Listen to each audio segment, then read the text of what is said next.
Hello friend, आज की कथा में आप सबका स्वागत है मेरे इस चैनल पर।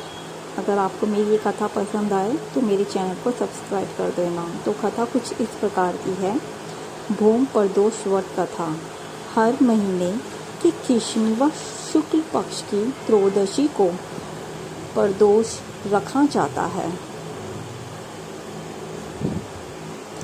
29 अक्टूबर 2024 मंगलवार को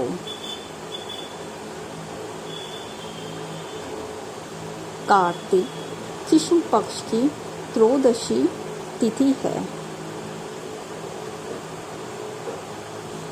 आज मंगलवार के दिन भूम प्रदोष व्रत का संयोग बन रहा है।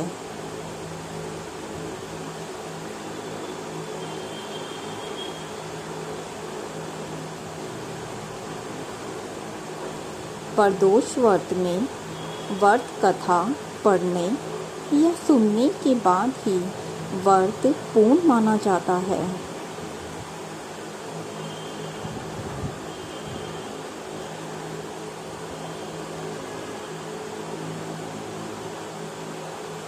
पढ़े भूम प्रदोष व्रत कथा।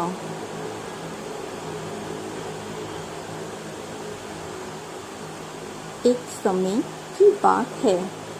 एक नगर में एक वृद्धा रहती थी। उसका एक बेटा था। वह वृद्धा हनुमान जी की उपासना करती थी।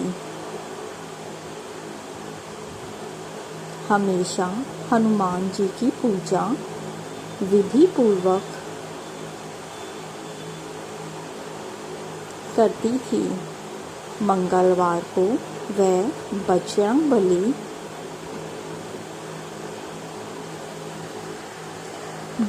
बली की विशेष पूजा करती थी। एक बार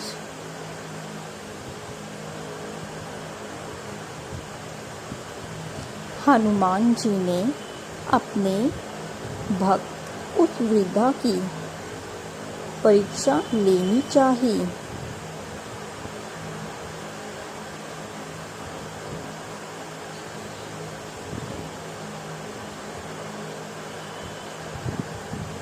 वह एक साधु का वेश धारण करके उसके घर आए। उन्होंने आवाज लगाते हुए कहा कि कोई है हनुमान भक्त जो उनकी इच्छा को पूर्ण कर सकता है।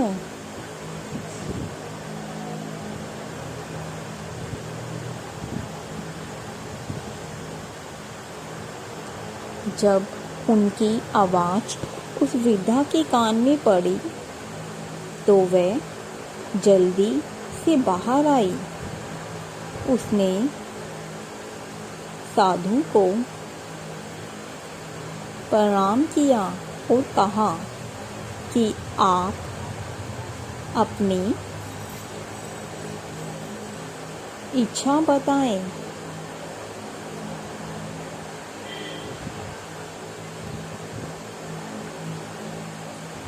इस पर हनुमान जी ने उससे कहा कि उनको भूख लगी है, वह भोजन करना चाहते हैं। तुम थोड़ी सी जमीन लीप दो।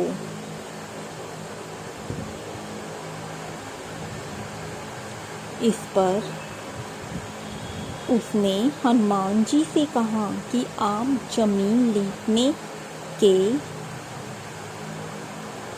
अतिरिक्त कोई और काम कहे।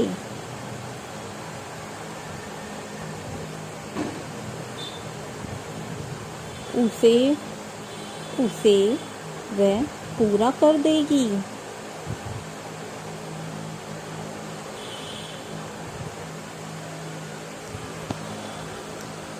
हनुमान जी ने उससे अपनी बातों को पूरा करने के लिए वचन लिया।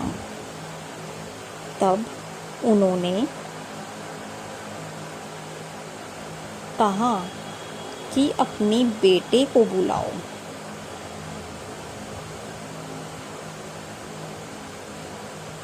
उसकी पीठ पर आग जला दो। उस पर ही वे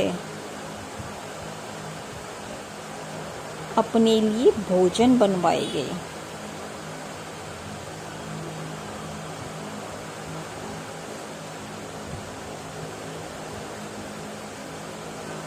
हनुमान जी की बात सुनकर वह वृद्धा परेशान हो गई।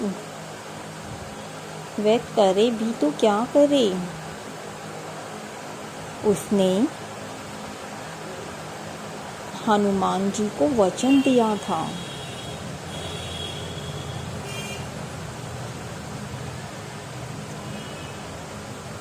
उसने आखिरकार बेटे को बुलाया और उसे हनुमान जी को सौंप दिया।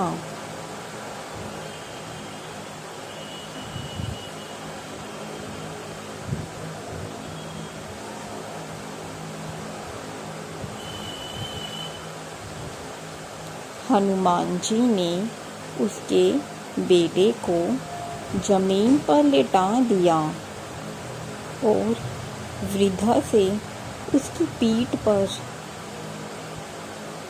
आग लगवाई। वह वृद्धा आग जलाकर घर में चली गई।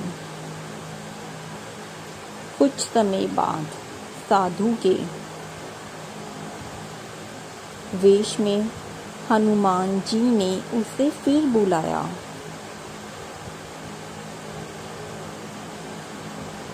वह घर से बाहर आई तो हनुमान जी ने कहा कि उनका भोजन बन गया है। बेटे को बुलाओ ताकि वह भी भोग लगा ले।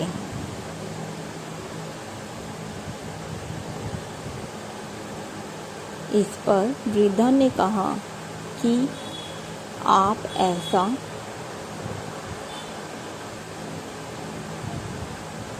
कहकर और कष्ट ना दे।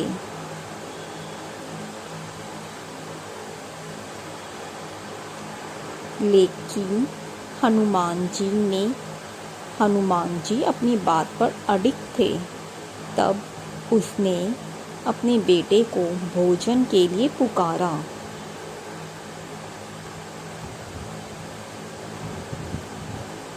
वह अपनी माँ के पास आ गया।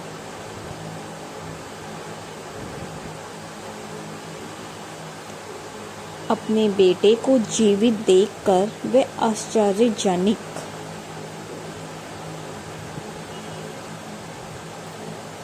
आश्चर्यचकित थी।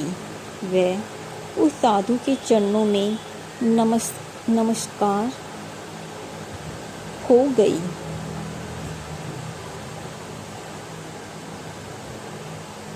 तब हनुमान जी ने अपने वास्तविक रूप में प्रकट हुए और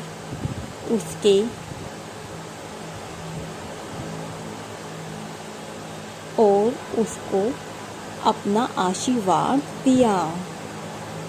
तो फ्रेंड, आज की ये कथा भोम प्रदोष व्रत यहीं समाप्त होती है। अगर आपको मेरी ये कथा पसंद आई हो तो प्लीज़ चैनल को सब्सक्राइब और शेयर करना मत भूलना। आज के लिए बस इतना ही। Thank you.